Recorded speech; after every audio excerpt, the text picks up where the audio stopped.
ತುಮಕೂರು ಜಿಲ್ಲೆ ಕೊರಟಗೆರೆ ಪಟ್ಟಣದ ಬೈಪಾಸ್ ಮುಖ್ಯ ರಸ್ತೆಯಲ್ಲಿ ಕಾರ್ಮಿಕರು ಟಾರ್ ರೆಡಿ ಮಾಡ್ತಾ ಇದ್ದು ಇಲ್ಲಿನ ಕಾರ್ಮಿಕರು ಯಾವುದೇ ಭದ್ರತೆ ಇರದೆ ಕೆಲಸ ಮಾಡ್ತಿರೋದು ಬೆಳಕಿಗೆ ಬಂದಿದೆ. ಕೊರಟಗೆರೆ ತಾಲೂಕಿನಲ್ಲಿ ಗುಂಡಿ ಬಿದ್ದ ರಸ್ತೆಗೆ ಟಾರ್ ಹಾಕಲು ಶಿವಣ್ಣ ಎಂಬ ಗುತ್ತಿಗೆದಾರ PWD ಇಲಾಖೆಯಿಂದ ಗುತ್ತಿಗೆ ಪಡೆದುಕೊಂಡು ಕೆಲಸ ಮಾಡ್ತಾ ಇದ್ದಾರೆ.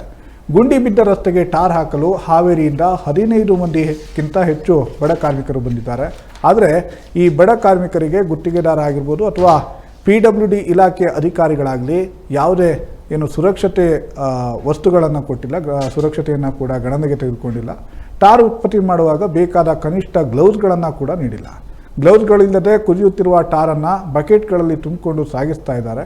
ಇದರಿಂದ ಆಕಸ್ಮಿಕವಾಗಿ ಬಿಸಿಯಾದ ಟಾರ್ ಏನಾದರೂ ಮೈ ಮೇಲೆ ಬಿದ್ದರೆ ಗಂಭೀರ ಗಾಯಗಳಾಗುವ ಸಾಧ್ಯತೆ ಇದೆ. ಈ ಬಗ್ಗೆ ಗುತ್ತಿಗೆದಾರ ಕೂಡಲೇ ಎಚ್ಚೆತ್ತುಕೊಳ್ಬೇಕು ಎನ್ನುವುದು ಪ್ರಜಾಶಕ್ತಿಯ ಟಿವಿಯ ಕಳಕಳಿಯಾಗಿದೆ.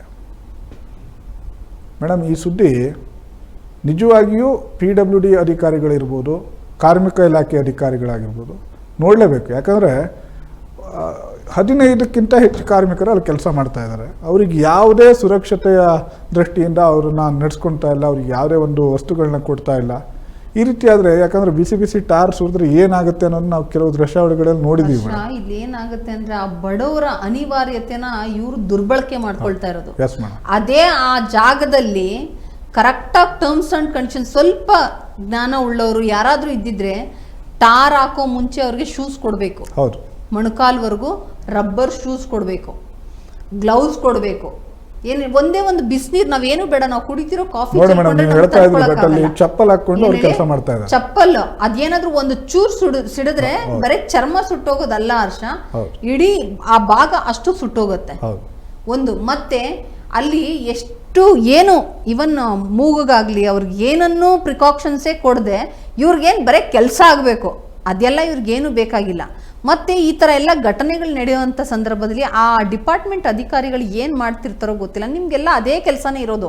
ಈ ಥರ ಎಲ್ಲೂ ತಪ್ಪುಗಳಾಗದೆ, ಏನೂ ತಪ್ಪುಗಳನ್ನು ನಡೆಯದೆ ರೀತಿಯಲ್ಲಿ ಜವಾಬ್ದಾರಿ ವಹಿಸೋದಕ್ಕೆ ನಿಮ್ಮನ್ನು ಆ ಸ್ಥಾನಗಳಿಗೆ ಕೂರಿಸಿರೋದು. ಆದರೂ ಯಾಕೆ ಈ ಥರ ತಪ್ಪುಗಳು ಆಗ್ತಾ ಇರ್ತವೆ? ಮತ್ತೆ ಅವ್ರು ಏನು ಕೇಳಕ್ಕಾಗಲ್ಲ, ನಮ್ಗೆ ಇದು ಕೊಡಿ ಅದು ಕೊಡಿ ಅಂತ. ಕೆಲಸ ಸಿಕ್ಕಿದ್ರೆ ಸಾಕು, 3 ಹೊತ್ತಿನ ಊಟ, ಹೊಟ್ಟೆ ತುಂಬ ಊಟ ಸಿಕ್ಕಿ ಕೆಲಸ ಸಿಕ್ಕಿದ್ರೆ ಸಾಕು. ಅವರು ಜೋರಾಗಿ ಮಾತಾಡಿದ್ರೆ ಬೇಕಾದ್ರೆ ಅವ್ರನ್ನೇ ಕಿತ್ತಾಕ್ತಾರೆ. ಇವರು ಅವ್ರನ್ನ ಇಟ್ಕೊಳ್ಳೋದೇ ಇಲ್ಲ, ಬೇರೆಯವ್ರನ್ನ ತಗೊಂಡ್ ಬರ್ತಾರೆ. ಮೇಡಮ್, ಎಲ್ಲಾ ವಿಚಾರದಲ್ಲೂ ನಾವು ಫಾರಿನ್ ಸ್ಟ್ಯಾಂಡರ್ಡ್ ಬಗ್ಗೆ ಮಾತಾಡ್ತೀವಿ, ಆದ್ರೆ ಕಾರ್ಮಿಕರ ಬಗ್ಗೆ ಮಾತನಾಡುವಾಗ ಅಥವಾ ಕಾರ್ಮಿಕರನ್ನ ನಡೆಸಿಕೊಳ್ಳುವಂತ ಸಂದರ್ಭದಲ್ಲಿ ನಾವು ಫಾರಿನ್ ಕೆಲವು ವಿಡಿಯೋಗಳನ್ನ ನೋಡ್ತಾ ಇರ್ತೀವಿ. ವಿಚಾರದಲ್ಲಿ ಹರ್ಷ, ರೈತರು ಮತ್ತೆ ಕಾರ್ಮಿಕರ ವಿಚಾರದಲ್ಲಿ ನಾವು ಎಲ್ಲೂ ಈ ಸ್ಟ್ಯಾಂಡರ್ಡ್ಸ್ ಬಗ್ಗೆ ಮಾತಾಡಲ್ಲ. ಇನ್ನೆಲ್ಲರಿಗೂ ಸ್ಟ್ಯಾಂಡರ್ಡಿಟಿ ಬೇಕು, ಡೆವಲಪ್ಮೆಂಟ್ ಬೇಕು, IT ಸೆಕ್ಟರ್ ಬೇಕು. ಸರ್ಕಾರಿ ನೌಕರರಿಗೆ, ಸರ್ಕಾರಿ ಅಧಿಕಾರಿಗಳಿಗೆ ಪ್ರತಿ ವರ್ಷ ಸ್ಯಾಲರಿ ಹೈಕ್ ಆಗಬೇಕು, ಅವರಿಗೆ ಬೇರೆ ಬೇರೆ ಸೌಲಭ್ಯಗಳು ಬೇಕು, ಅವ್ರು ಕೇಳಿದ ಜಾಗಗಳಿಗೆ ಟ್ರಾನ್ಸ್ಫರ್ಗಳು ಆಗ್ಬೇಕು, ಅವ್ರ ಫ್ಯಾಮಿಲಿ ಸೇಫ್ ಆಗಿರ್ಬೇಕು, ಸೆಕ್ಯೂರ್ಡ್ ಆಗಿರ್ಬೇಕು, ಎಲ್ಲಾನು ಬೇಕು. 7ನೇ ವೇತನ ಜಾರಿ ಈ ಎಲ್ಲಾನು ಬೇಕು. ಆದ್ರೆ ಈ ಬಡಪಾಯಿಗಳಿಗೆ ಏನೂ ಬೇಡ. ಅವ್ರ ಕಷ್ಟಕ್ಕೋಸ್ಕರ ಹೆಂಗ್ ಅವ್ರ ಪ್ರಾಣ ಒತ್ತೆ ಇಟ್ಟಾದ್ರೂ ನಿಮ್ಗೆ ಕೆಲಸ ಮಾಡ್ಬೇಕು. ಇದೆಲ್ಲ ವಹಿಸ್ಬೇಕ್ರಿ. ಇದೆಲ್ಲ ನಿಮ್ಗೆ ಆಗ್ಲಿ, ಅದರಿಂದ ನಿಮ್ಗೂ ಲಾಭ ಇರೋದ್ರಿಂದಾನೇ ತಾನೇ ನೀವು ಕೆಲಸ ಮಾಡಿಸ್ತಿರೋದು. ಅವ್ರ ಬಗ್ಗೆ ನೀವು ಕಾಳಜಿ ವಹಿಸಿಲ್ಲ ಅಂದ್ರೆ ಕಾರ್ಮಿಕ ಇಲಾಖೆ ಇದನ್ನ ಇಮಿಡಿಯೇಟ್, ಈ ಸುದ್ದಿ ನೋಡಿ ಇದ್ರ ಬಗ್ಗೆ ಇಮಿಡಿಯೇಟ್ ಆಕ್ಷನ್ ತಗೊಳ್ಬೇಕು. ಅವಾಗ ಇನ್ನೊಂದ್ಸರಿ ಆತ ಇನ್ನೆಲ್ಲೇ ಏನೇ ಕೆಲಸ ಮಾಡೋಕರು ಇದೆಲ್ಲದು ಪ್ರಿಕಾಕ್ಷನ್ಸ್ಗೂ ಈಗ ಫೈನು ಕಟ್ತಾನೆ. ಮತ್ತೆ ಇನ್ನೊಂದ್ಸರಿ ಆ ಕೆಲಸ ಮಾಡೋ ಮುಂಚೆ ಪ್ರತಿಯೊಂದು ಜವಾಬ್ದಾರಿಯುತವಾಗಿ ಬಡವರಿಗೆ ಏನೆಲ್ಲ ಸೇಫ್ಟಿ ಕೊಡ್ಬೋದು ಅದ್ರ ಬಗ್ಗೆ ಯೋಚನೆ ಮಾಡ್ತಾನೆ. ಕಾರ್ಮಿಕ ಇಲಾಖೆ ಅಂತೂ ಕಾರ್ಮಿಕ ಇಲಾಖೆ ಅಧಿಕಾರಿಗಳಿಗೆ ಕಚೇರಿಯಲ್ಲಿ ಕುತ್ಕೊಳ್ಳೋದಷ್ಟೇ ಕೆಲಸ. ಕಚೇರಿಗೆ ಬಂದ್ರಷ್ಟೇ ಅವ್ರ ಕೆಲಸಗಳನ್ನ ಮಾಡ್ಕೊಡ್ತಾರೆ.